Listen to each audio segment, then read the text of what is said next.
Sihori Patan highway road પર બસ અને bike વચ્ચે અકસ્માત। બાઇક સવાર બે ઈસમો ઘવાયા। સિહોરી પાસે બસ અને બાઇક વચ્ચે અકસ્માતમાં બે ઈસમો ગંભીર ઘાયલ સારવાર અર્થે ખસેડાયા। આજરોજ પાટણ સિહોરી હાઈવે રોડ પર સિહોરી નજીક અમદાવાદ તરફથી આવી રહેલી Rabari colony Deodar ST bus number GJ18Z T0515 Patan તરફથી આવી રહી હતી, ત્યારે સિહોરી તરફથી બાઇક નંબર GJ08 DF7203 પર બે ઈસમો પાટણ તરફ જઈ રહ્યા હતા, ત્યારે સિહોરીથી આગળ જતા સામેથી આવી રહેલ એસટી બસ સાથે બાઇક ટકરાતા બે બાઇક ચાલક ઈસમો ઘાયલ થયા હતા, જેમાં એક કલ્પેશજી રમેશજી ઠાકોર ઉંમર વર્ષ આશરે 22 રહે ખીમાણા તાલુકો કાંકરેજ, મહેશજી ચીનાજી ઠાકોર ઉંમર વર્ષ 22 રહે ખીમાણા બંને ઈસમોને ઈજાઓ થતા 108 દ્વારા સિહોરી રેફરલ હોસ્પિટલ લઈ જવામાં આવ્યા હતા।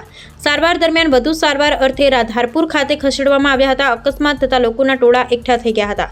બાઇકને અડફેટે લેતા બાઇક ચાલક અને અન્યને ગંભીર રીતે ઈજાગ્રસ્ત થતા 108 દ્વારા સિહોરી ખાતે આવેલ સરકારી હોસ્પિટલમાં સારવાર અર્થે ખસેડવામાં આવ્યા। સિહોરી સરકારી હોસ્પિટલમાં સારવાર કરી અને વધુ સારવાર અર્થે પાટણ ખાતે ખસેડવામાં આવ્યા હોવાનું સિહોરી સરકારી હોસ્પિટલના ડોક્ટરે જણાવ્યું। કાંકરેજ તાલુકા ઉમરી રોડ પર ઘટના સામે આવી હતી।